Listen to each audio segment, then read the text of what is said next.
Hello and welcome to Newscentre. I'm Parikshit Luthra. China and India are ready to hit the dance floor as tensions in the bilateral relationship seem to be thawing. In what comes as the latest signs of conciliation from the Indian government, Prime Minister Modi has said competition between the two nations should not turn into conflicts and differences shouldn't be replaced by disputes. Speaking to podcaster Alex Friedman, Prime Minister Modi said only through dialogue can a stable cooperative relationship that serves the best interests of both nations be built.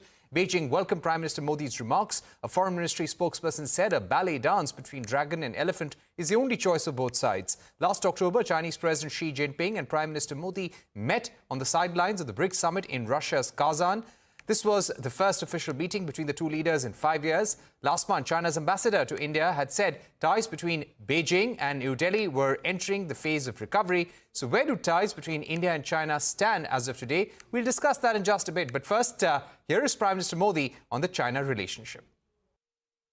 इन संबंधों को ऐसे ही मजबूत रहना चाहिए, continue रहना चाहिए।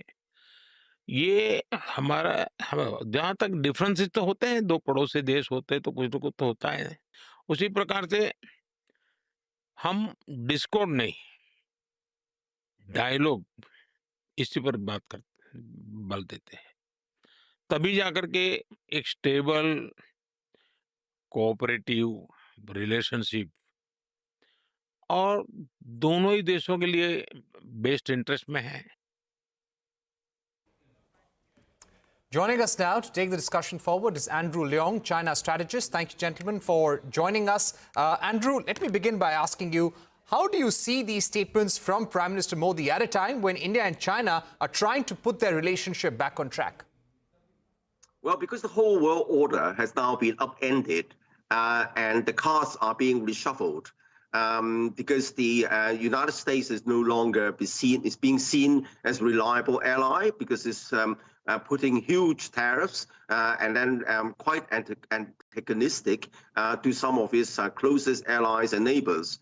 And also, the world is changing with the rise of the global south, and the world becomes more focused on where the markets are. And of course, that there is a lot of complementarity between India and China. China is still one of the world's largest marketplace, and China is more connected with the world and is seen to be even more dependent of a more connected global order, whereas under Trump 2.0 is all American first and rules of the jungle. So I think that in these changed dynamics, it's no surprise that President Modi very wisely want to recalibrate relationship with China, not that forming a solid bloc, because the idea of blocs don't make sense anymore. But then, of course, a lot of the trade is done where China is embedded in the whole world supply and value chain,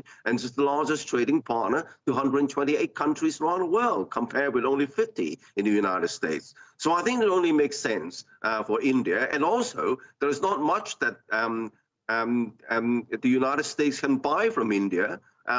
Whereas the United States wants to impose a lot of exports to India without necessarily opening up its market. So I think that both from a geopolitical perspective and from an economic perspective and from a change of the whole world order, it makes a lot of sense for India to recalibrate the relationship with China.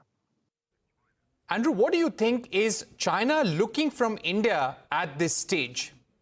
No, I think that first of all is the stabilizing the relationship, because I think that these border disputes and have been poisoning the relationship over the past couple of years do not make much sense because they have been long-standing. So put these differences aside and focusing on a more cooperative relationship. And as I said, there are lots of areas where both countries can partner together and to be seen as a kind of counterweight towards an American first rules of the jungle world order.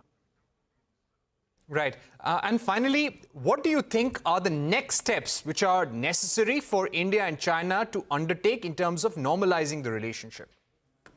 I think first of all is not to allow the border disputes to escalate and stabilize them, but also seeking out areas for cooperation. For example, on climate change, on green economies and also development strategies for Global South. There are lots of areas where both countries can create room for cooperation. Not that both countries would go against the United States, because the world is not divided into blocks anymore. But it's important that both countries could normalize the relationship and seek out areas for cooperation.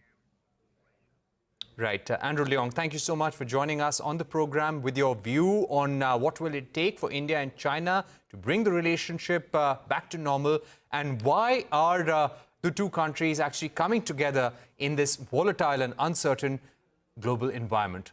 Let's move on to a story